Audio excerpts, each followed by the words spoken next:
Well, let's say touchdown in South Africa. There's some cheery news out of the continent's most advanced economy in recent days. The business confidence index jumped last month, while inflation came in below the mid-target of 4.5%, giving the central bank the window to cut the country's repo rate. And that's exactly what the Reserve Bank did today, lowering the figure by 25 points to 8%. Let's take a listen to the SARB chief, Leseja Kagiago. Global interest rates remain relatively high. Economic activity in major economies has been resilient, even as inflation eases. Underlying measures of inflation have also fallen less than headline, primarily because of elevated housing inflation and robust wage growth. The case for caution is further bolstered by the difficult and unpredictable geopolitical environment, with risks of inflationary shocks through trade restrictions and supply chain disruptions, among other factors. Overall, global conditions have become more favorable, but there are still risks.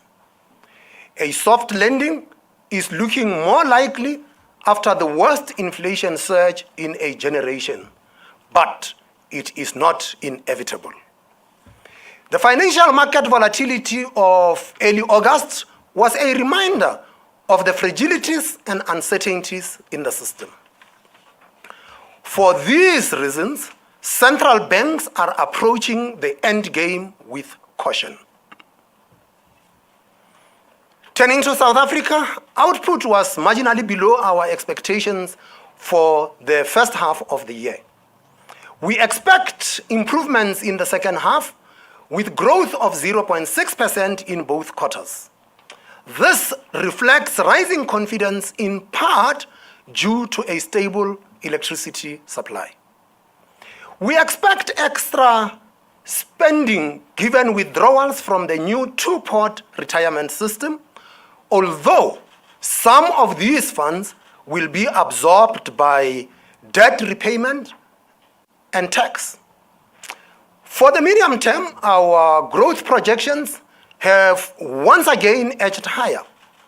The upgraded forecast is premised on better functioning network industries, especially electricity, alongside broader reform momentum. Because potential growth is higher in the forecast, supply and demand remain broadly balanced, even as growth accelerates. The pace of growth, nonetheless, remains below longer-run averages of around 2%. A particular concern is investment, which has been contracting for 4 consecutive quarters.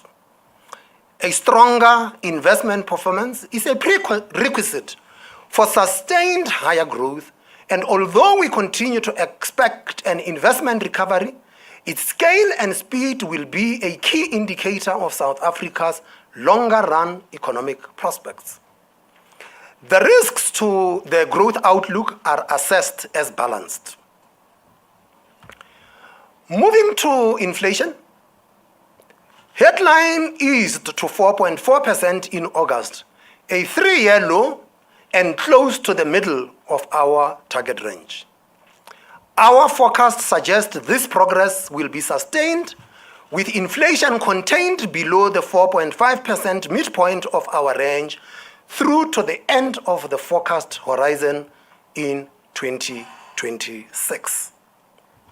In the near term, we continue to see a dip in headline inflation, supported by the stronger exchange rate and lower oil prices. The implied starting point of the rand is 18 rands 4 cents to the US dollar, an appreciation of nearly 2% relative to our July assumption.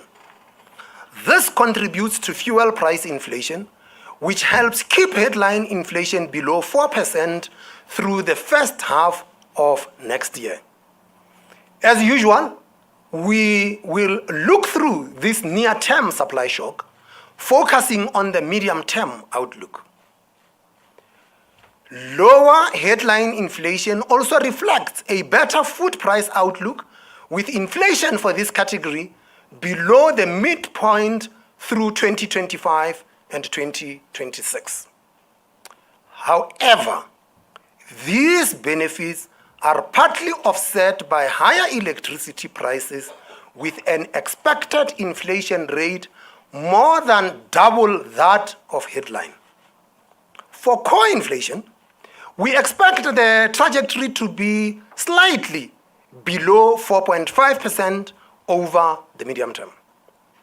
Again, this is primarily due to the exchange rate, which affects core inflation mainly through import prices.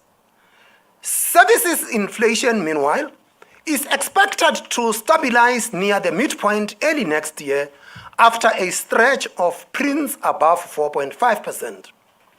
This partly reflects subdued housing inflation, which has accelerated less than expected this year. Lower inflation expectations also contribute to the improved services outlook. According to the latest survey, these expectations are still in the top half of the target range at 4.8% for both 2025 and 2026. They are nonetheless moving slowly in the right direction. As long as headline inflation stabilizes at lower levels, we anticipate further progress in re-anchoring expectations around the middle of our target range. The risks to inflation are assessed as balanced. Against this backdrop, the MPC decided to reduce the policy rate by 25 basis points to 8% per annum with effect from the 20th of September. In discussing the stance, MPC members considered an unchanged stance, a 25 basis point cut, and a 50 basis point cut. The MPC ultimately reached consensus on 25 basis points, agreeing that a less restrictive stance was consistent with sustainably lower inflation over the medium term. The forecast sees rates moving towards neutral next year, stabilizing slightly above 7%. As before, the rate path from the quarterly projection model remains a broad policy guide, changing from meeting to meeting. Decisions of the MPC will continue to be data dependent and sensitive to the balance of risks to the outlook.